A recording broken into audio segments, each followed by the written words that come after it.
A very good morning to Kenyan citizens. Welcome, and this is the current affairs segment. You trust your source for the latest news, insightful discussions, and impactful stories shaping our nation and beyond. I'm Angela Kabete, and together with Mr. Kimotho, we're going to dive into what has been happening and uncover the truth behind the news. So sure that you stay tuned as we break it down right here, right now. Mr. Kimotho, a very good morning to you. Good morning to you. Uko salama, you're doing well? Kabisa nashukuru. Salimia watazamaji. First and foremost, tunashukuru Mwenyezi Mungu kwa sababu ya siku ya leo. And also that is also to welcome all our viewers kwa sababu ya kutujoin kwenye this program. And also to say thank you to those who have been following us, na pia wale wamekuwa kituachia, that is our text messages. So karibuni sana. Let us see what is on the news today. Welcome. All right. Yeah. But before we look at the state of our nation, it's always our norm to give you the verse of the day, an encouragement for you as our viewer. And today's verse comes from the book of Lamentations 3:22 to 24, and this is what it says. Because of the Lord's great love, we are not consumed, for his compassions never fail. They are new every morning.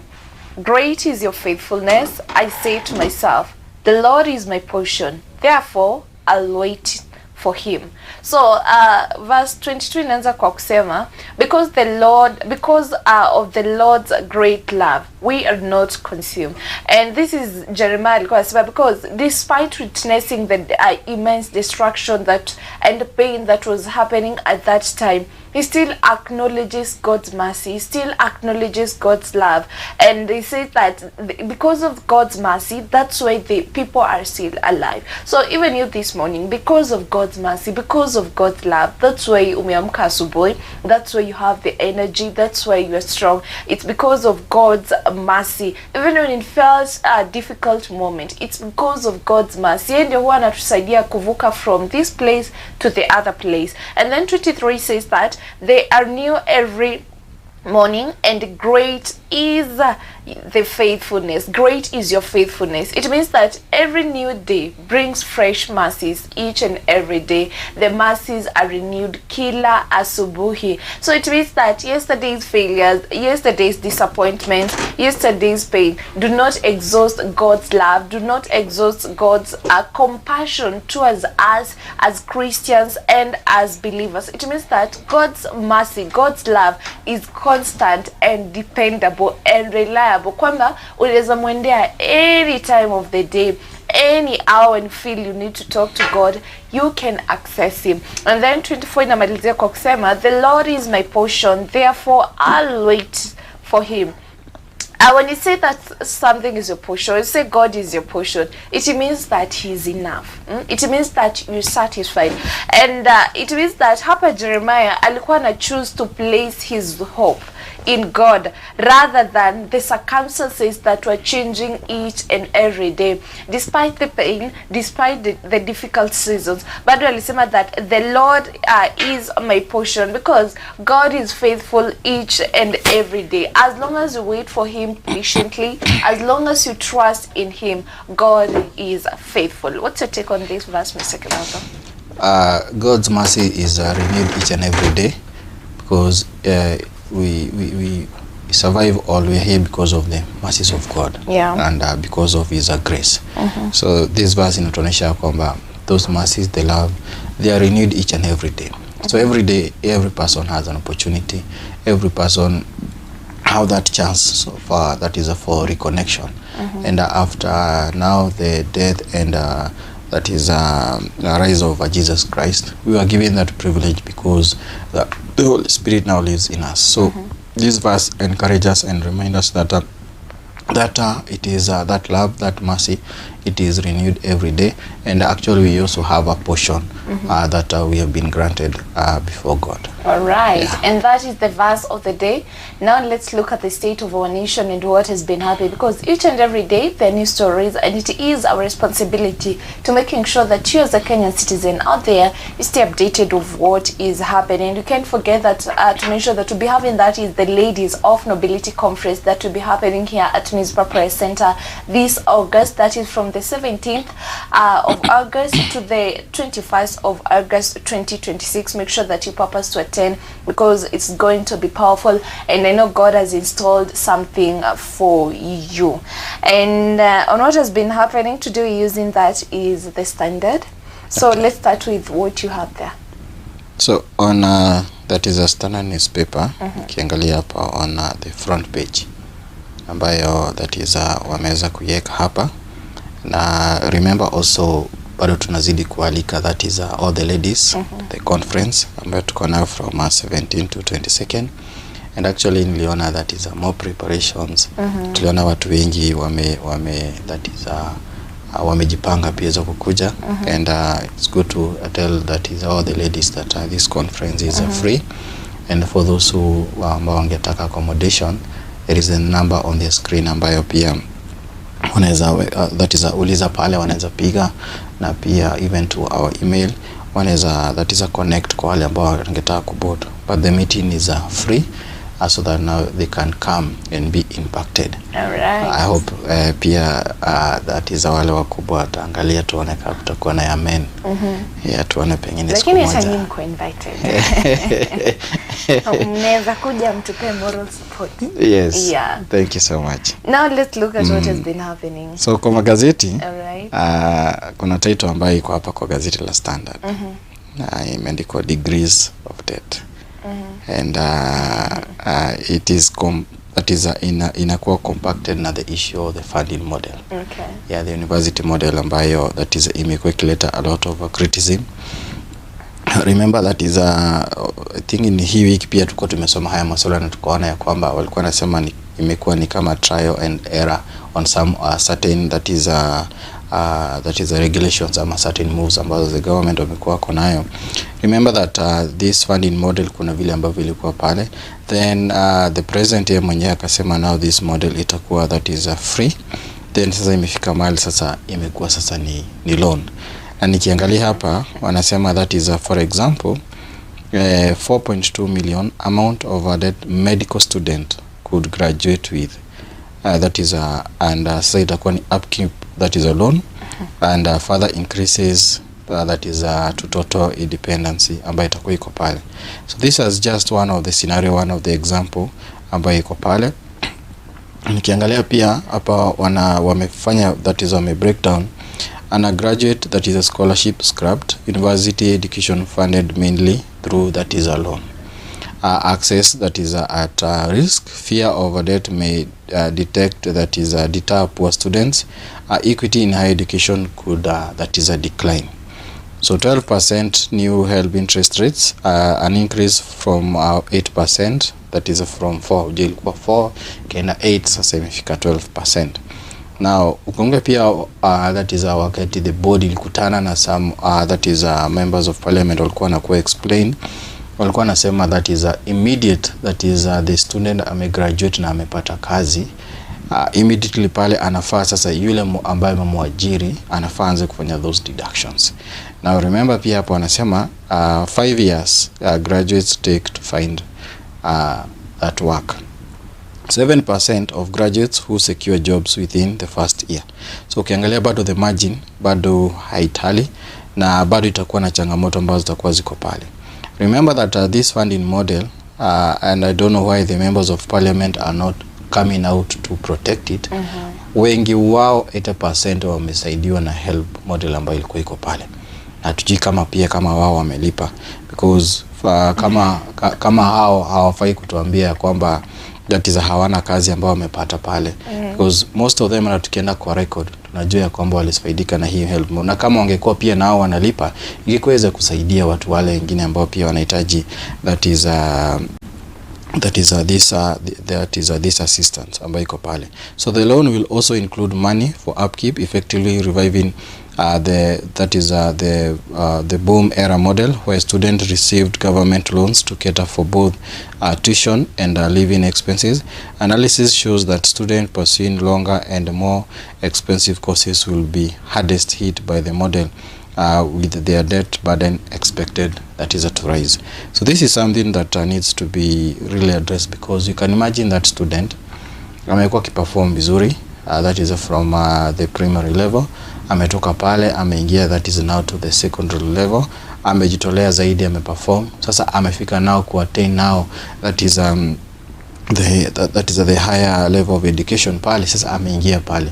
Ukiingia pale unakuta nao pia zile structures ambazo ziko pale bado hazijakuwa well defined. Remember that is this is where now we find the medical students, this is where now we find the doctors, the engineers, the lecturers, and so many other programs ambazo ziko pale. So it is something that really ambayo inafaa iweze kuaddressiwa vizuri, because pia remember that is kulingana na vile situation ambayo iko saizi economically, pia wanafaa pia waweze kujua jinsi ambavyo wanaweza leta mikakati ili that is waweze pia kusaidia wazazi. Remember pia kuna ile that is sanction ambayo ilikuwa pale to scrap all these models ambazo zimekuwa pale. The bursary funds ambazo zimekuwa ziko pale za MCA, za MP, za governor, za president, za women rep, zote ziscrapie off so that now education ikuwe free to all. Hiyo wakiweza fanya hata hii masuala ambayo imekuwa hapa, ninafikiria that is inaweza saidia sana, na pia inaweza wasaidia pia nao that is kuallocate kitu kidogo ambayo mzazi anafaa kuremit. Na pia at the same time inaweza reduce hadi hii percentage ambayo imekuwa, because remember ilikuwa from 4% ikaenda to 8%, and also at the same time imefika now to 12%. So on that is on Thursday, MPs heard that the ministry intends to roll out the model in September should the proposal get the green light from Parliament. Now we are removing scholarship so that the money for scholarship can be added to the loan. So that is so for more students will get that is the loan higher education. That is a principal secretary aliweza kusema pale, na alisema that is pia itakuwa pia hii loan itakuwa access hadi na wale wanafunzi ambao pia wameweza kuingia that is to private universities, because tuliona kulikuwa na some changes ambazo ziliweza kufanywa pale, especially na wale ambao wamekuwa kienda to private universities. Imekuwa ngumu for them to access. So take for example a student pursuing medical that is a medicine whose annual tuition fee is 600,000. If the student is fully financed through the loan for the entire 6-year program, they will graduate with a loan burden of about 3.6 million. They will also get an upkeep loan that will range between 30 that is to 60 each year.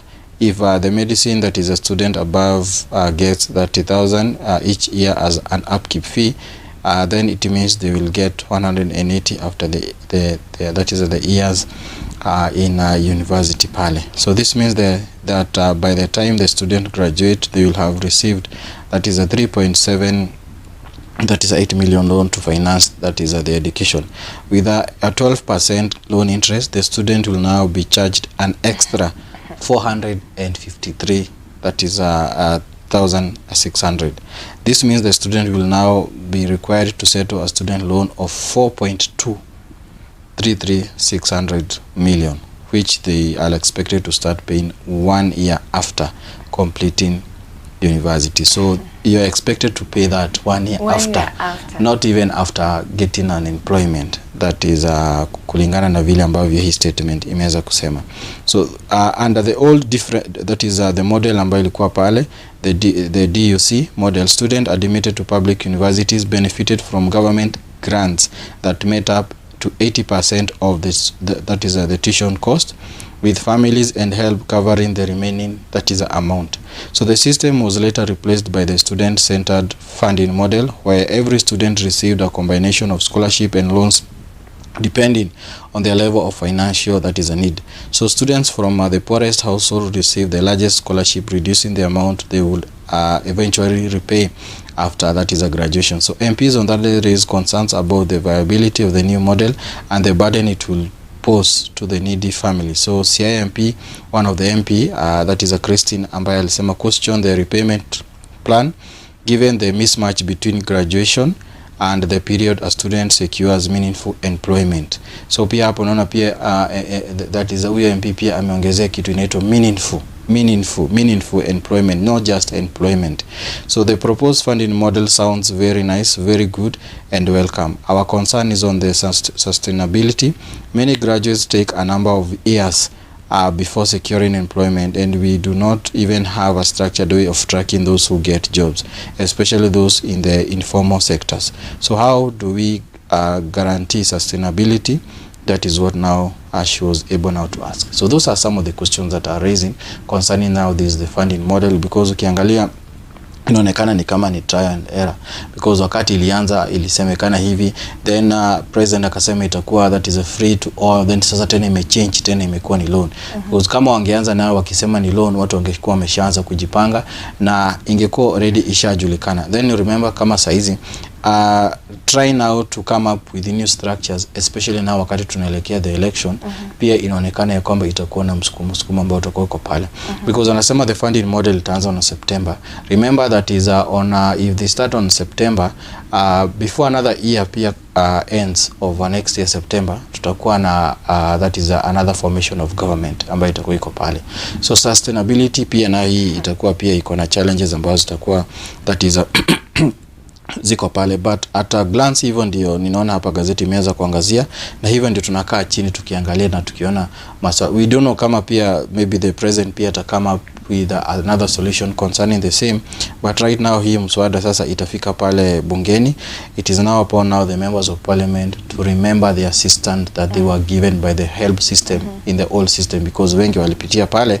They should try to simplify it now for the better of ya wale ambao wanafaa ku benefit. You know, it's very sad ukisema wanatoa scholarship, and we had the president saying in a statement that the background of the child do not matter. The background matters, because ukikumbuka time ya campaign the president alikuwa anaita watu hustler, and alikuwa anaambia watu mimi nilikuwa muuzaji wa kuku. So we expect him to relate with what Kenyan citizens are going through, especially with the way economy iko sahi. And it's very sad that education is becoming a luxury now. Education, ukiangalia kwa constitution, it says that education, every child has the right to education. So I don't know where we're going. The fact that unasema 1 year after school you're supposed to pay that, how is that possible? Right now in our country we are struggling with matters to do with the unemployment, and that's when unapata people are traveling outside our country to seek jobs. So as they bring this, watuambie ni kazi gani ambazo wanaikia watu, because the president here amekuwa akisema mambo ya housing imeemploy watu, but will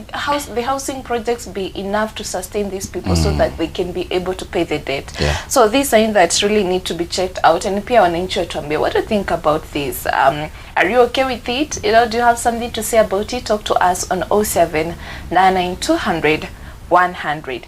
And now away from matters to do with the education sectors, on matters to do with the county news, and that is page 2 of the Standard. We have a report here, and it says that a report says Kisumu, Nairobi, among the worst in use of funds. Yes, and this say that doesn't sound good at all. And nikiangalia hapa kuna picha ya Sakaja ambayo imewekwa hapa, and it reads that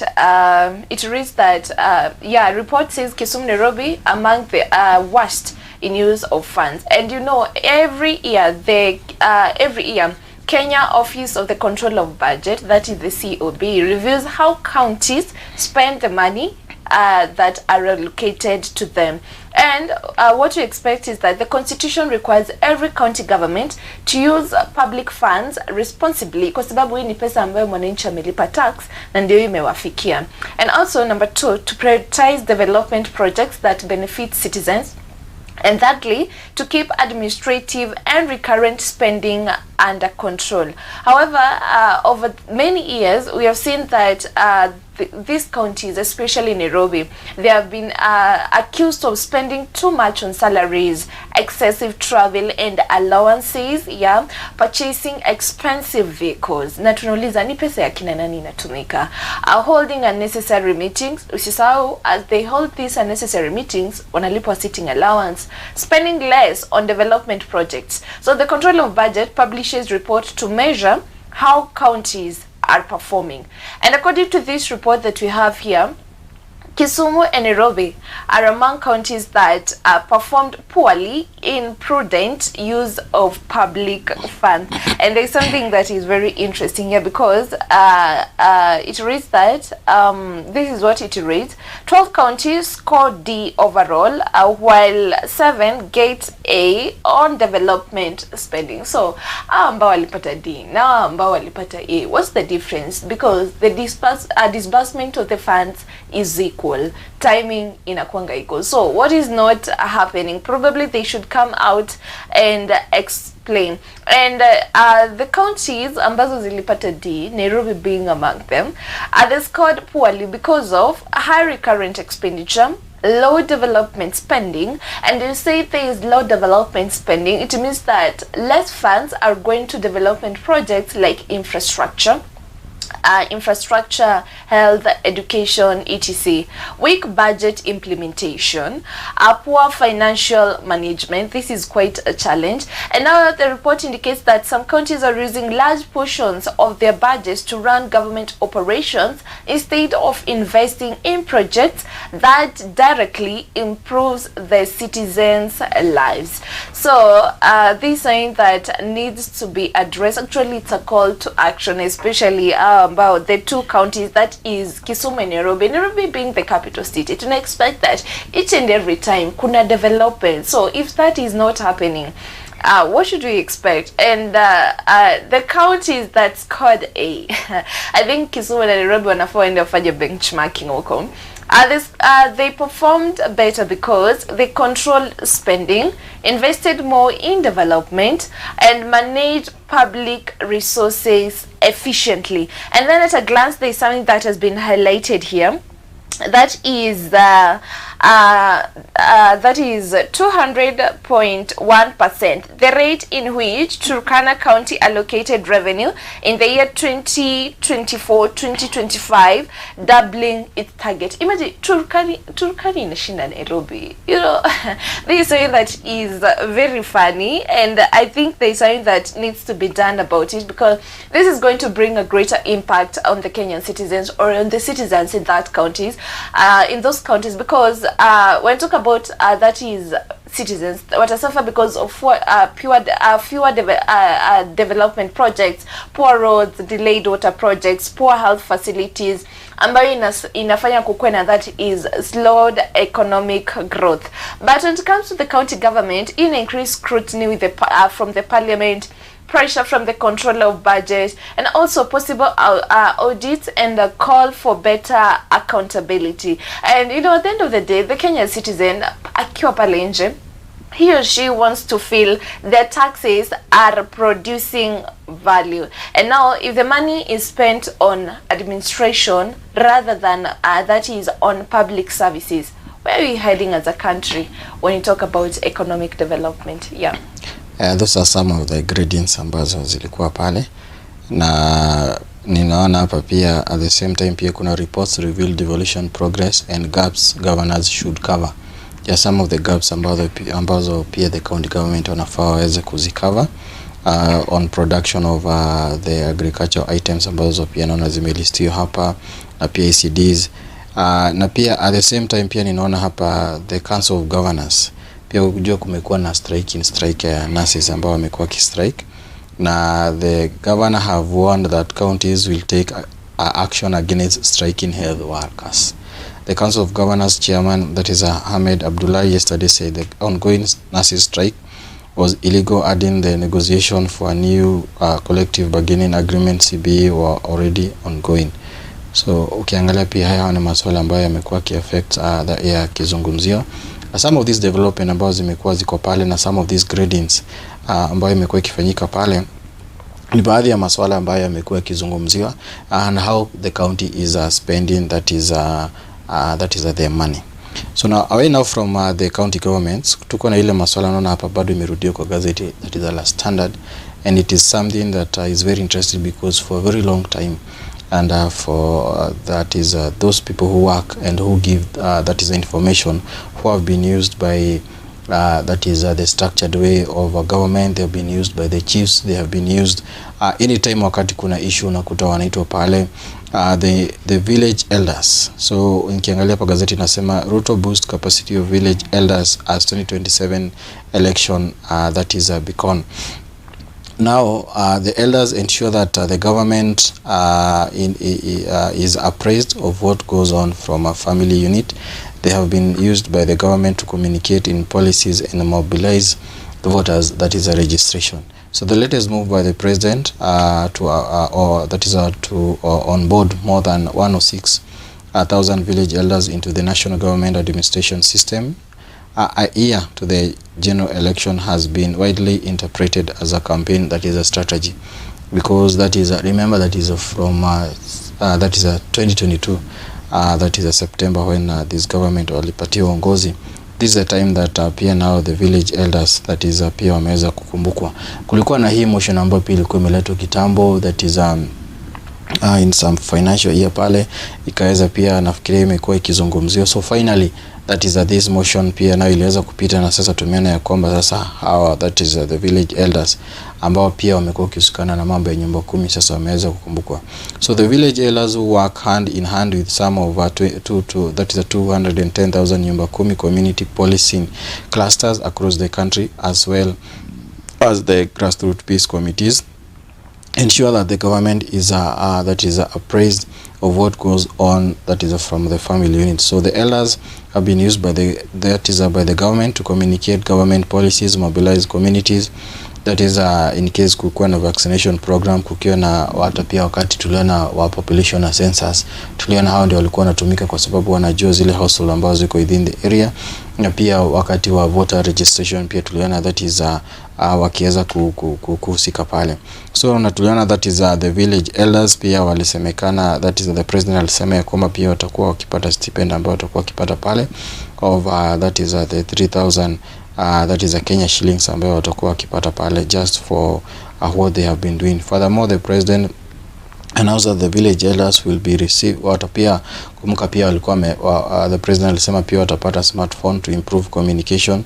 So in the funds will be allocated into the national budget. He added that the elders will undergo training to strengthen their skills in administration and improve their services to residents. So these are some of the issues, na pia kumbuke pia kuna pia masuala yale pia ya the social health that is authority, mambo ya SHA ambao pia watakuwa kitumika pale, that is kuweza that is kuelezea watu. According now to the president, the elders will support the conversation on the national development charter proposed last week over the vision that is 2060.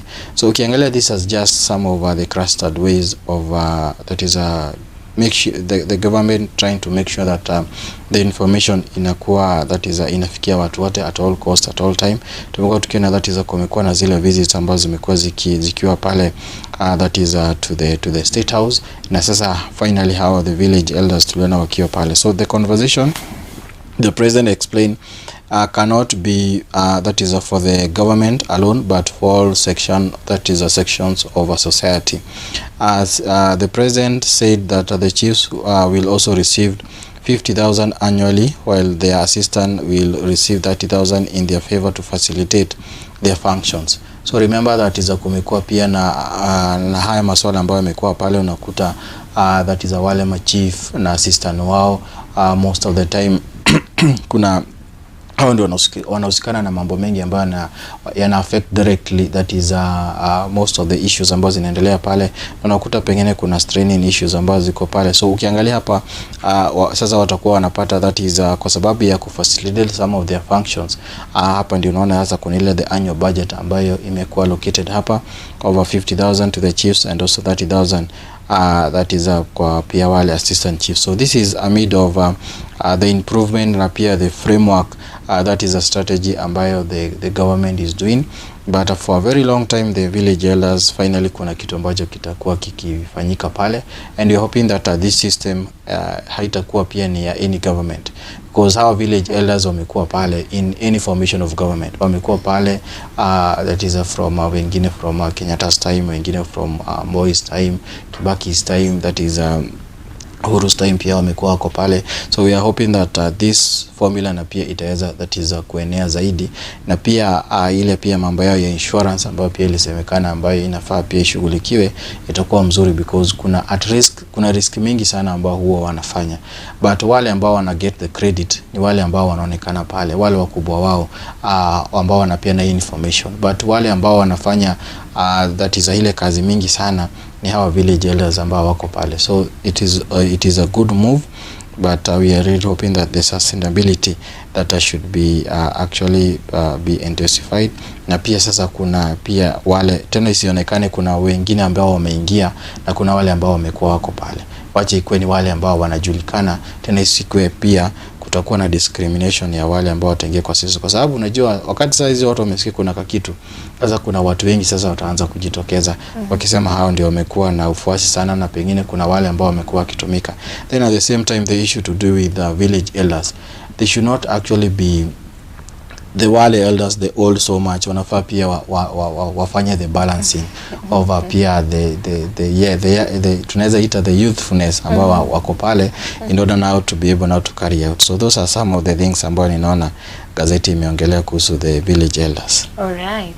And apart from that, on other stories, that is page 7 of the Standard, the headline reads that opposition rifts revive fears of 1992 divisions. And in addition to that, Mount Kenya leaders have exchanged words over suggestions that smaller parties should fold ahead of the 2027 race. And in addition to that, history could repeat itself if opposition leaders agree on a single presidential candidate early. This is something that is very interesting, because you remember back then, that is Kenya's 1992 general election was the first multi-party election after the repeat of the Section 2A of the Constitution, which made Kenya a one-party state. Although many opposition leaders united in demanding multi-party democracy, and they failed to unite behind a single presidential candidate. And now that's Ukiangalia, that is the current story. The article highlights growing disagreements among leaders seeking to challenge President William Ruto in the 2027 general elections. And leaders from parties such as that is the Democratic Party, People's National Union, that is PNU, Democratic Action Party, we have that is the United Democratic Movement, other Mount Kenya, and opposition figures. Now, they have exchanged public criticism over who should lead the coalition, because they're planning to form one, and why the small parties should dissolve into one movement, leadership ambitions, and coalition agreements. And now, political analysts warn that these disagreements resemble the divisions that weakened the opposition that is in the 1992. And that's why they're saying that there is a possibility of that is a history repeating itself and what happened that is in the year 1992. And the concern is that if the opposition leaders fail to unite early around a common agenda, the presidential candidate history could repeat itself. And you know, this is going to bring a great impact to the opposition, because it a weaken that is public confidence in the opposition. It creates confusion among supporters of different parties, delays in coalition building, and also risks splitting votes that is in the next elections. And now when it comes to that is the Kenya Kwanza, it allows the government to focus on defending its record rather than confronting united challenges. So can you say this is a good thing for the Kenya Kwanza government, ama wasitulie sana, things might change? This is politics. So let's see what will happen, because the key question is that can Kenya's opposition overcome personal ambitions and unite around a common vision, or will internal divisions once again shape the outcome of the 2027 election, just as what happened that is in the year 1992? Yeah. Yes, talked about the personal ambition, which will always be there. Okay. And tumekuwa tukiona that push imekuwa ikiwa pale. But up to what happened on 1982, because uliona that is kuna Matiba alisimama, Kibaki alisimama, Jaramogi Odinga alisimama. So hizo votes zao wakazi split, and then tukaona that is Moi naye akaweza kuingia pale. Yeah, so na hawa ambao wako saizi, they know very well that story because they were there. So hao wenyewe wasipoangalia, hao wenyewe tu ndio takuwa na the blame game. But at the end of the day, bado kuna ile nafasi that is ya wao kuweza kukaa chini, kuweza kuangalia haya masuala yote, kuweza kukaa pamoja. Na nimeona pia wengine wao wakisema let us focus on what is ahead we only have one agenda and one goal that we have. But the other issues are the common parties waende pale pia waweze kujitafutia votes ambazo ziko pale, because pia kusiwe pia na vyama pengine maybe wanakaa tu pale wakizungumza na pengine hawa wana joyride pengine kwa wale wengine ambao watakuwa wakifanya. So on that is at least leo kuna muda kidogo on the Readers Corner. Iko na segment ambayo inakuwa na so many that is titles ambazo is very interesting and it is good for everyone just to have a look on them. Communication at a crossroad, when AI becomes that is for malinformation.